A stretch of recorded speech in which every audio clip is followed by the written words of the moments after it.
ചുട്ടുവും പഞ്ചസാരക്കുന്നും. ഒരിടത്ത് ഒരു വലിയ ഉറുമ്പ് കൂട്ടം താമസിച്ചിരുന്നു. ആ കൂട്ടത്തിലെ ഏറ്റവും ചെറിയ ഉറുമ്പായിരുന്നു ചുട്ടു.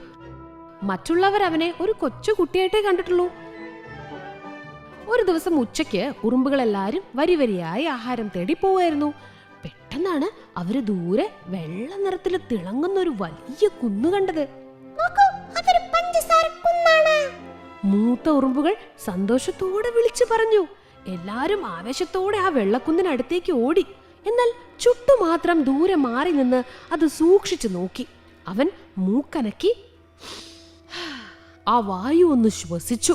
പെട്ടെന്ന് ചുട്ടു ഉറക്കെ വിളിച്ചു പറഞ്ഞു, അയ്യോ കൂട്ടുകാരെ, ആരും മുന്നോട്ട് പോകരുത്, അതൊരു അപകട. മറ്റുറുമ്പുകൾ അവനെ കളിയാക്കി. അയ്യേ, നീ ഒരു പേടിത്തണ്ടൻ തന്നെ ചുട്ടു. ഇത്രയും മധുരമുള്ള പഞ്ചസാര കണ്ട് പേടിക്കുന്നത് എന്തിനാ? ചുട്ടു പറഞ്ഞു, അമ്മേ, അമ്മാവാ, കൂട്ടുകാരെ, അത് പഞ്ചസാരയല്ല, അതിന് പഞ്ചസാരയുടെ മണമില്ല.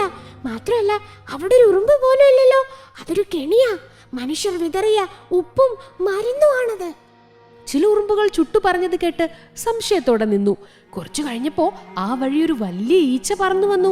അത് പഞ്ചസാരയാണെന്ന് കരുതി ആ വെളുത്ത പൊടിയിൽ ചെന്നിരുന്നു. പെട്ടെന്ന് തന്നെ ആ ഈച്ചയ്ക്ക് ശ്വാസം മുട്ടുകയും അവിടെ കിടന്ന് വട്ടം കറങ്ങാനും തുടങ്ങി.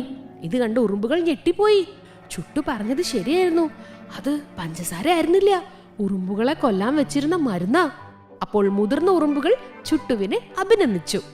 കാണുന്നതെല്ലാം സത്യമല്ല, ബുദ്ധിപൂർവം ചിന്തിക്കുന്നവനാണ് യഥാർത്ഥ മിടുക്കൻ എന്നവർ മനസ്സിലാക്കി.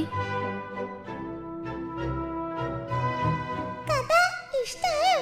എന്നാലേ ലൈക്ക് ചെയ്യണേ, ഷെയറും ചെയ്യണേ, പിന്നെ സബ്സ്ക്രൈബ് ബട്ടൺ കണ്ടോ?